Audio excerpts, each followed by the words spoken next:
மறைந்த முதலமைச்சர் ஜெயலலிதாவின் மரணம் தொடர்பாக எய்ம்ஸ் மருத்துவர்கள் மூலம் அளிக்கப்பட்ட அறிக்கை அப்பல்லோ மருத்துவமனை நிர்வாகத்தின் அறிக்கைக்கு முரணாக இருப்பதாக எதிர்க்கட்சித் தலைவர் மு.க.ஸ்டாலின் குற்றம் சாட்டினார்.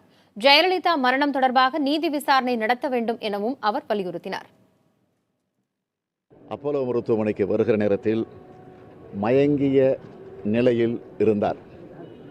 செயற்கை சுவாசத்தின் மூலமாகத்தான் அவருக்கு மூச்சு விடக்கூடிய ஒரு சூழ்நிலை உருவாக்கப்பட்டிருக்கிறது என்று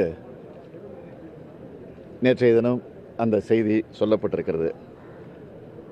அது மட்டுமல்ல, சிகிச்சை குறித்து டிசம்பர் 4ஆம் தேதி இதய துடிப்பு நின்றது குறித்தும் தற்போது வெளிவந்திருக்கக்கூடிய அறிக்கைக்கும் பல்வேறு வேறுபாடுகள், குளறுபடிகள் அதிலே நிறைய இருக்கிறது.